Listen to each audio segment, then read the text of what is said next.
네, 자 오늘 솔루스 첨단 소재가 2차 전지 관련 주식들 안에서 주가 흐름이 가장 좋은데요. 테슬라에 그야말로 K-동박을 이제 납품한다는 소식이 전해졌죠. 그 이후로 2차 전지 관련주 전체에 온기가 이동하고 있는데 그동안 좀 많이 빠진 것에 대한 단순한 기술적인 반등인지 아니면 오늘의 상승을 유의미하게 해석할 수 있을지 결정적 투자에서 살펴보겠습니다. 인베스트 전문의 인성희 고문입니다. 어서 오십시오. 안녕하세요.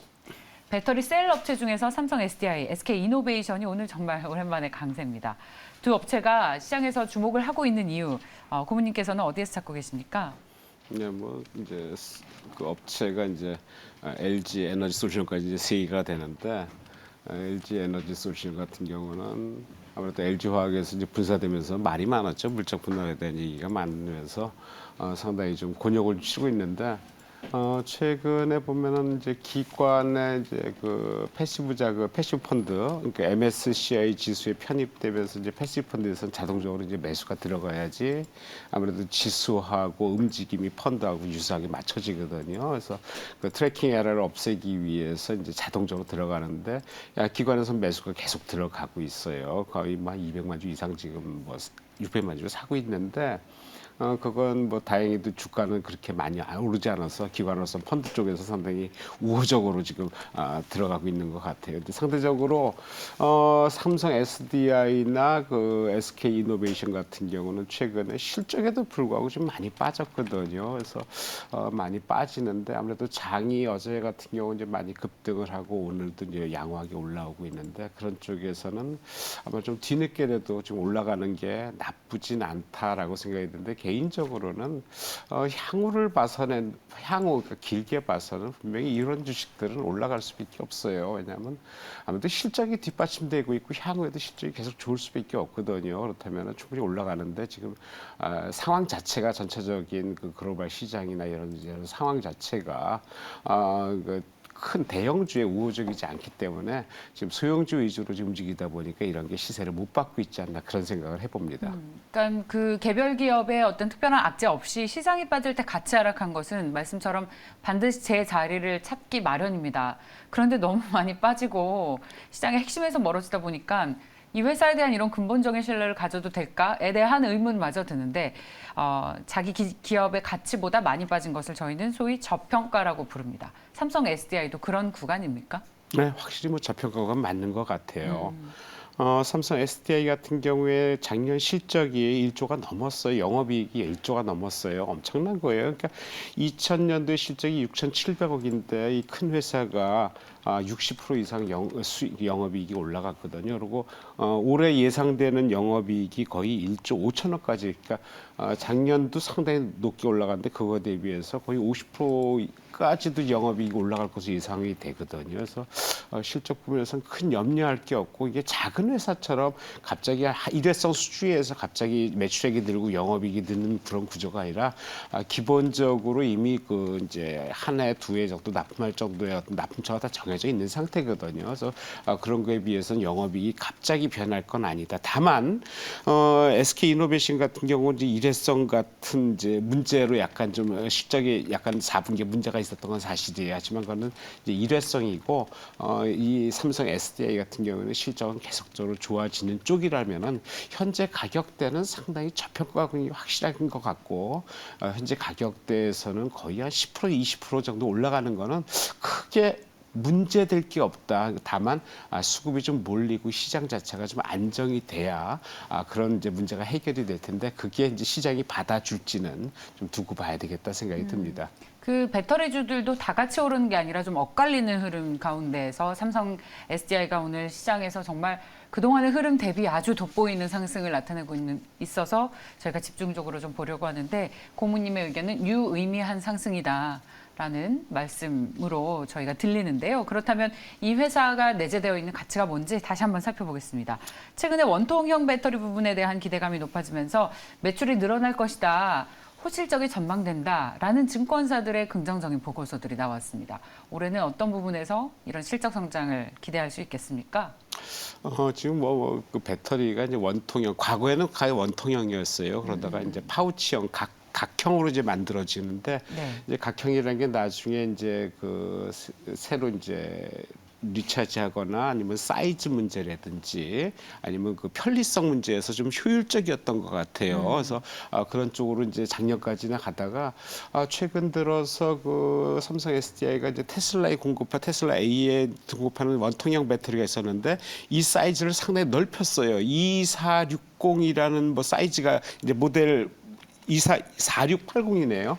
그래서 앞에 두 개 46은 이제 지름의 길이를 얘기하고 뒤에 80은 그 길이 사이즈를 얘기하는 거예요. 그래서 이게 상당히 커지면서 중요한 건 이제 주행 그 거리가 상당히 많이 거리가 늘어났다는 거죠. 그래서 그런 쪽에서 상당히 지금 과거보다는 상당히 업그레이드된 이제 그 원통형 이제 배터리를 이제 개발을 했는데 이것이 이제 향후에 이제 뭐 미국 회사는 리비안이라든지 루시드 모터 이런 쪽에서 계속 지금 요구를 하고 있는 것 같아요. 그래서 그쪽으로도 계속 성장할 수 있고 기존에 BMW도 좀 납품을 하고 있거든요. 그래서 그런 쪽에서 기존의 그 각셀 그 파우치형에서 원통형의 성장성이 상당히 크게 보일 수 있겠다라는 생각이고 거기에 상대 맞춰서 그 LG 에너지 그 솔루션 같은 경우에도 지금 2023년까지 그 오창 공장이 있는데 거기에 거의 한 6천억 이상의 생산 공장을 해서 증설 라인을 계획하고 있거든요. 원통형 관련해 가지고. 그래서 그런 쪽에서는 기존에 뭐 이게 뭐 파우치형이니 원통형이니 어느 쪽으로 뭐 갈지 모르겠지만은 움직이던 방향이 기존의 원통형에서 파우치로 갔다가 다시 원통형의 그 성능 향상 쪽으로 옮긴다 그러면 하여튼 그런 쪽에서 증설은 나쁘지 않겠다 생각이 들고 또 하나 중요한 게 그 지금 이제 LG 에너지 솔루션은 LG 화학에서 분사돼서 문제가 됐고 이제 SK 이노베이션도 뭐 그런 얘기가 나오고 있고 근데 SDI에 대해 분사 얘기는 안 나오냐 분명히 나올 수 있거든요. 근데 중요한 것은 SDI의 매출액 2차 전지 관련 매출액 부분이 80%가 넘어요. 그러니까 SDI는 2차 전지 회사다라고 생각을 하셔야 되지 여기서 분사를 해서 뭘 또 나온다라는 쪽에서 본다라면은 제가 보기엔 그거는 가능성이 그렇게 크지 않겠다. 왜냐하면 전기 소재라든지 여러 가지 부분 있잖아. 그거의 비중은 20%가 20% 이하고 2차 전지와 관련 비중이 80%가 넘기 때문에 이 회사는 이대로 가는 것이 더 성공적일 수 있겠다라는 생각에서 현재 가격대에 비하면은 성장 가능성 크지 않겠나 생각을 하고 있습니다. 아, 그래요. 그러면은 정말 저평가 구간이 맞다. 근데 이제 일각에서 SDI가 국내 경쟁사와 마찬가지로 앞서도 말씀하셨지만 배터리 사업을 분할 상장하는 방식으로 자금을 조달할 수 있다라는 지금은 리스크가 됐죠. 지금 제기되고 있는데 어때요? 그런 리스크를 어떻게 하세요, 고모님께서? 이게 물적 분할이 작년에 아주 가장 큰 화두였죠. 그러니까 회사가 하지 말아야 될 것 중에 가장 큰 게 대주주가 그 내부 정보를 이용해서 매매하는 문제하고 그건 뭐 진짜 악의적이고 나쁜 일이고요. 예. 그다음에 또 하나는 일반 주주들의 피해를 줄 수 있는 물적 분할 문제예요. 그러니까 지배권은 당연히 지주사가 더 가질 수 있지만은 아무래도 투자자 입장에서는 내가 이 회사가 저걸 보고 투자했는데 저게 말매이가 없어져 뭐 이런 얘기가 지금 나오잖아요. 그래서 지금 이제 LG 에너지 솔루션은 이미 끝났고 이제 그다음에 남은 게 이제 SK 이노베이션인데 그리고 SDI도 SDI도 얘기가 나오고 있는데 예. 좀 전에 말씀드렸죠. SDI는 좀 시간이 좀 많이 걸릴 것 같고 그래서 그런 걱정을 특별히 안 해도 괜찮다 투자할 때. 뭐 제가 그것까지 판단할 수는 없지만 제 개인적인 판단으로는 안 하는 게 맞겠다. 안 하는 게 맞겠다. 그리고 지금 SK 이노베이션은 SK 온이라는 것 쪽으로 해갖고 지금 뭐랄까 이제 예비 입찰까지 지금 얘기가 되고 있어요. 그래서 네. 프리 IPO까지 지금 하고 있는데 예.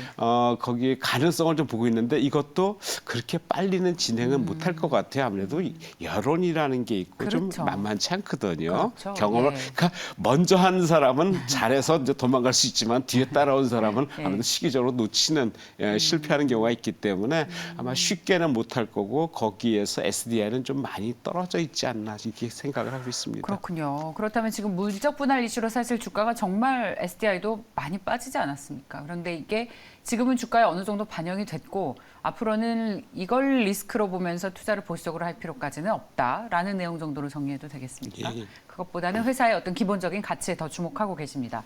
SK 이노베이션의 그 물적 분할 현재 상황에 대해서 잠시 이야기를 해주셨는데 역시 SK 이노베이션은 그렇다면 물적 분할 리스크가 주가에 어느 정도나 반영이 됐을지 역시 같은 마음이실 것 같아요. 물적 분할 리스크가 있는 기업을 투자 굳이 해야 되나? 라는 생각들 하실 겁니다. 그런데 역시 절대적인 수준에서 주가가 많이 빠진 만큼 저평가 매력이 또 부각이 되고 있는 것은 아닌지라는 생각을 하시는 분들도 있으시겠고요. 고모님께서는 물적 분할 리스크가 주가에 얼마나 영향을 미쳤고 앞으로 미칠 것이라고 보십니까? 정말 LG 이제 에너지 솔루션, LG 화학하고 이제 비교해 보면은 상당히 그 차후에 어떻게 이제 SK도 분할한 이후에 어떻게 변화될 것이냐. 회사 입장에서는 어떻게든 손해를 볼 일은 없어요. 어차피 시총이 두 개 합쳐갖고 거의 뭐 50% 이상 올랐기 때문에 LG 같은 경우도 올랐기 때문에 SK가 분사해서 시총이 안 오를 수가 없거든요. 그렇다면 회사 입장에서는 상당히 이익일 수밖에 없고 다만 그러니까 주주의 손해일 수밖에 없는데 그걸 강행하겠냐는 것은 아무래도 사회적 여건이나 아마 환경을 좀 더 봐야 되겠다. 좀 잠잠해지고 시장이 안 좋을 때 할 수는 없거든요. 전체적인 시장이 좀 활성화되고 그다음에 유동성이 풍부해지고 이럴 때 가능한 거기 때문에 그건 좀 시간을 좀 더 두고 봐야 되겠다 생각이 드는데 SK 이노베이션 같은 경우에 올해 그 실적이 1조 7천억 흑자 작년에 적자에서 2,600억 적자였거든요. 근데 올해 2조 6천억 적자였는데 올해는 완전히 흑자로 돌아서 갖고 1조 7천억 흑자가 났어요. 그리고 올해 그러니까 작년이 실적이 났고 올해는 한 2조 이상 지금 흑자 전년 대비해서 20% 이상 올라가는 쪽으로 보고 있어요. 그래서 그런 쪽에서 관심 왔는데 다만 좀 전에 말씀드렸듯이 4분기 실적이 상당히 안 좋게 나왔어요. 4분기가 영업 컨센서스가 6,800억 나왔었는데 네. 실제로 뚜껑을 열어보니까 474억이 적자가 났어요. 이게 뭔 일일까 하고 갑자기 놀라서 뒤져보니까 여기에 그 일회성 비용, 임직원에 대한 주식 보상이라든지 이런 일회성 비용이 많이 이제 넣어 있던 거예요. 그래서 네. 이거를 일반적인 애널리스트들이 예상을 못했던 것 같아요. 다시 말씀드린다면은 이 회사는 분사를 생각을 하고 올해 정도에 예. 분사를 생각하고 기존의 그 직원들한테 이미 작년에 번 거를 많이 뿌린 거예요. 뿌려놓고 분사를 해야지 나중에 그 직원들의 원성이 없을 수도 있거든요. 그래서 네. 개인적으로 그렇게 판단을 해요. 그래서 그런 그 준비 과정을 해왔기 때문에 일회성 비용으로 4분기에 워낙 실적이 좋았으니까 당연히 작년 분기에 실적 많이 나온 쪽에서 털어내는 게 맞지요. 그래서 애널리스트가 생각하지 못했던 그러니까 일반적인 컨센서스로 확 뒤집는 4분기 실적이 나왔기 때문에 그건 일회성 비용이다라고 생각이 들고 실적은 뭐 예년에 비해서 엄청나게 좋아졌고 올해도 그 추세는 이어갈 것이다라고 생각해서 일반적으로 뭐 애널리스트는 기존의 보고서가 한 33만 원까지 나온 것 같아요. 상당히 많이 나온 거예요. 33만 원 나온 것 같은데 저 개인적으로는 그거보다는 좀 힘들어 보인다 생각이 들고 만약에 그 SK 이노베이션의 가격대를 본다 그러면은 저 개인적으로는 아무래도 물량대가 상당히 많이 버티고 있어요. 예. 이 물량대가 거의 한 25만 원대, 24만 원대 물량대가 진입이 시작이 되거든요. 그리고 이 부분에서 어떤 기존의 저점, 고점 플랫폼이 형성돼 있어요. 그렇다면은 일단은 물량대 진입 전까지는 가능해도 아무래도 SDI보다는 조금 더딘 행보가 되지 않을까 생각을 하고 있습니다. 아, 그래요. 배터리 부분의 적자는 일회성 비용이기 때문에 오히려 이건 한 번 털면 괜찮아지는 건데 그걸 감안하더라도 추가적인 어떤 성장 여력은 좀 제한될 것이다. SDI 대비해서 말씀드리는 거고요. 예. 가장 걱정되는 게 뭐예요? 그리고 그 부분이 만약 해소된다면 좋아질 수 있겠다라고 하는 게 있겠습니까? 아니면 구조적으로 혹은 고질적으로 계속 회사에 좀 리스크 요인이 되고 있는 거예요? 아니요, 리스크 부분은 뭐 그런 일회성 비용 말고는 따로 나오는 건 없어 없지만, 보이고요. 당연히 네. 나올 것도 없고요. 이제 지금은 받은 그 배터리 완성체 업체들이 저평가 구간인 건 확실하다. 실적에 비해서 확실히 지금 저평가 구간인 건 맞다. 하지만은 지금 전체적인 시장 상황이 이런 대형주를 끌어올릴 만한 힘이 좀 부족하다. 그리고 기관 쪽에서는 그 LG 에너지솔루션에 대한 패시브 펀드에 대한 매수 이외에는 별로 없거든요. 돈이 없죠. 예. 그거 그러니까 다 사서. 예, 지금으로서는 기관이 별로 안 움직여요. 그리고 예. SDA 같은 것도 최근에 매수하는 건 개인이거든요. 그러니까 여러 가지 상황은 지금 주가가 올라갈 상황은 못 되는 것 같아요. 대형주에 대해서. 다만 실적이 좋기 때문에 향후를 받아본다면 분명히 올해 연말까지는 상당히 많이 올라갈 수 있어요. 그렇다면 지금으로서는 분할 매수 측면이 충분히 가능한 구간이다라고 제가 거의 저점을 찍어가는 단계가 아닌가 저는 개인적으로 그렇게 판단을 하고 있어요. 저점이다. 지금 저평가 구간인 건 확실하다. 그렇다면 이제 정말 개인 투자자 입장에서의 질문은 그렇다면 이제 상승의 속도 그리고 기울기가 얼마나 가파르게 나올 수 있을지. 왜냐하면 2차 전지 같은 회사는 그 테마는 정말 시장에서 메인 이슈였습니다만 지금 또 아주 관심에 집중해서 멀어지면서 저희 투자자하는 분들에게도 많은 기다림을 안겨주고 있는데 마지막으로 고모님께서는 그렇다면 지금은 싸다고 생각하고 모은다면 어떤 2차 전지 관련 주식일지 그리고 그 회복 속도는 얼마나 빠르게 줄 수 있을지 예. 마지막 질문을 뭐 드리겠습니다. 2차 전지가 뭐 워낙 많아요. 진짜 많더라고요. 뭐 작년에 그 이제 2차 전지 관련주 올라갈 때 보면 소재, 부품, 뭐 음극재, 양극, 하여튼 뭐 분야별로 그렇게 막 야 이렇게 종류가 많았구나 새삼 공부하면서 느끼게 됐는데 저는 개인적으로 아무래도 그 대장주 역할을 하는 종목이 있긴 있어요. 그게 이제 에코프로였어요. 근데 에코프로가 좀 못된 짓을 했지요. 이게 뭐 대주주 관련해서 미국의 정보를 이용해서 대주주까지 껴들어가 갖고 그 매매를 한 게 사실 나쁜 짓이잖아요. 근데 아무래도 그거에 대한 그 주가 하락 영향을 충분히 좀 받은 것 같고요. 근데 아무래도 아무리 받아도 회사의 어떤 기본적인 내재 가치는 변하지는 않거든요. 그러니까 내재 가치 비해서 이것이 좀 대주주가 좀 조작을 해가지고 좀 많이 올린 부분이 있지만 네. 어느 정도 빠진 다음에는 저점을 형성하는 게 맞거든요. 그래서 제 개인적으로는 에코프로나 에코프로 BM, 특히 뭐 BM 같은 거 아무래도 이게 움직임이 좀 빠르거든요. 그래서 그런 쪽에 초점을 맞춰가지고 2차 전지 그 소재주 관련주에 대해서는 에코프로 BM을 기준으로 보고 그다음에 2차 전지의 완성체 부분에서는 삼성 SDI를 기준으로 보고 매매를 하시면은 크게 무리 없지 않나. 그리고 어떤 추세를 따라가는 것도 충분히 눈으로 볼 수 있지 않나 이렇게 생각을 합니다. 네, 자 오늘 말씀 여기까지 듣겠습니다. 인베스트 자문의 인성희 고문이었습니다. 예, 고맙습니다. 감사합니다.